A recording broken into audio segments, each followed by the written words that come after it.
Students, आज हम भगवान के डाकिए चैप्टर पढ़ेंगे। इसके कवि का नाम है रामधारी सिंह दिनकर। जैसा आप लोग जानते हैं, दिनकर का जो पर्याय है वो क्या है? दिनकर का पर्याय है सूर्य। सूर्य बड़ा तेजस्वी होता है, सारे संसार को ऊर्जा देता है, प्रकाश प्रदान करता है। इसी तरह से रामधारी सिंह जी के नाम के साथ उनका जो उपनाम है वो दिनकर है। ये उनको एक उपाधि मिली दिनकर, क्योंकि वो बड़े ओजस्वी तेजस्वी कवि हैं। ओज प्रधान कविताएं उन्होंने लिखी हैं। उनकी कविता का नाम है कुरुक्षेत्र। उनकी ये कविता भी भगवान के डाकिए। इसमें वो किसके बारे में बताते हैं? इस कविता में वो प्रकृति के उपादानों के बारे में बताते हैं, जैसे पहाड़ हैं, पेड़ पौधे हैं, नदियां हैं, झरने हैं। इन सब के बारे में कवि बताते हैं। कवि कहते हैं कि पक्षी और बादल ये भगवान के डाकिए हैं, जो एक महादेश से दूसरे महादेश को जाते हैं। हम तो समझ नहीं पाते हैं, मगर उनकी लाई चिट्ठियां पेड़ पौधे, पानी और पहाड़ भासते हैं। कवि कहना चाहते हैं कि पक्षी और बादल भगवान के डाकिए हैं। जैसे मनुष्यों का भी एक डाकिया होता है ना, तो इसी तरह से पक्षी और बादल भगवान के डाकिए हैं। वो क्या करते हैं?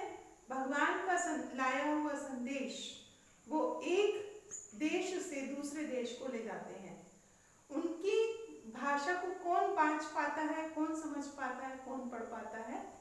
केवल प्रकृति के उपादान वही समझ पाते हैं कि भगवान ने क्या संदेशा भेजा है। इस कविता में कवि ने मानवता का संदेश दिया है कि प्रकृति किसी के साथ भेदभाव नहीं करती, वो सबको मानवता का, एकता का संदेश देती है। कवि इस कविता के माध्यम से हमें ये बताना चाहता है कि जो चिट्ठियां हैं वो पेड़ पौधे, पानी और पहाड़ ही बाँच पाते हैं। पेड़ पौधे, पानी, इसमें अनुप्रास अलंकार आ गया, और पहाड़, इसमें कौन सा अलंकार आ गया? अनुप्रास अलंकार। रामधारी सिंह दिनकर जी ने यहाँ बड़ी सरल, सुस्पष्ट और देशज शब्दावली का प्रयोग किया है। उनकी भाषा सुस्पष्ट है, सरल है। उन्होंने बताया कि जो प्रकृति है वो किसी के साथ कोई भेदभाव नहीं करती, बिना भेदभाव के वो सबको समान मानती है। और उसका लाया हुआ संदेश कौन पढ़ पाता है? केवल पक्षी, पहाड़, पेड़ पौधे ही उनको बाँच पाते हैं, समझ पाते हैं। लेकिन प्रकृति का जो संदेश है वो मानव के लिए वो ये है कि जैसे सब पेड़, प्रकृति के उपादान, पक्षी, पेड़ पौधे, पशु सब मिलजुल कर रहते हैं, इसी तरह से मानव को भी सारी बुराइयों से दूर होकर के एक ईश्वर के नजदीक पहुंचने की कोशिश करनी चाहिए, प्रयास करनी चाहिए। और वो उसको कौन सिखाता है? प्रेम, आपसी प्रेम।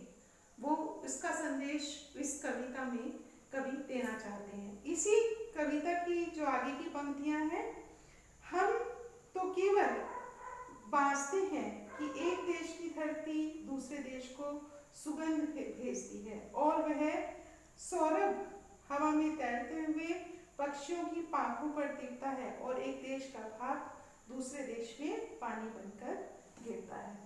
कवि इस पाठ के माध्यम से आगे बताना चाहते हैं कि जब एक देश की भाप जो होती है वो दूसरे देश में बारिश के रूप में बरस जाती है, वहाँ कोई भेदभाव नहीं है कि ये भाप भारत की है या ये भाप चीन की है या ये भाप अमेरिका की है तो वो केवल भारत में वर्षा करेगी, ऐसा नहीं है।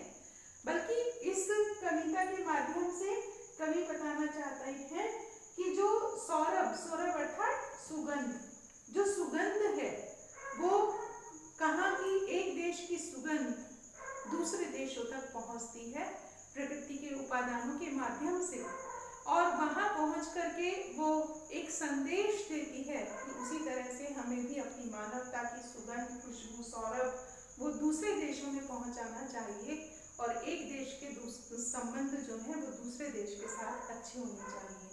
आज इंटरनेट के समय में भी डाकिए की बड़ी महत्वपूर्ण भूमिका है। जहाँ दूर दराज गाँवों में ये सब कुछ संभव नहीं है, वहाँ डाकिया पहुँचता है अपना कठिन परिश्रम करके। तो कवि ने इस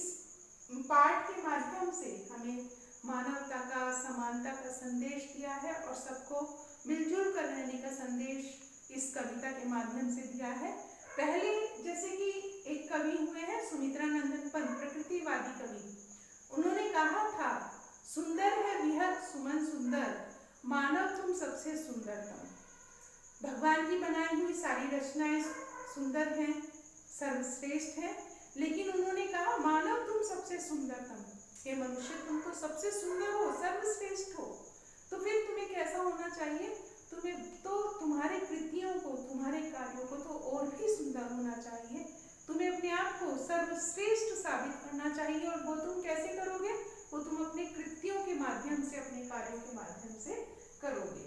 तो जो पक्षी के पंख हैं, जो तैरते तैरते हवा में, उड़ते उड़ते एक देश से दूसरे देश तक मानवता का, भाईचारे का, प्रेम का संदेश लेकर के जाते हैं, वो संदेश कवि रामधारी सिंह दिनकर इस कविता के माध्यम से हम सभी को देना चाहते हैं। आपको इस पाठ की व्याख्या और सार, प्रश्न उत्तर मैंने पहले भी कराए थे इसके, तो इस पाठ का सार आप लोगों को करना है।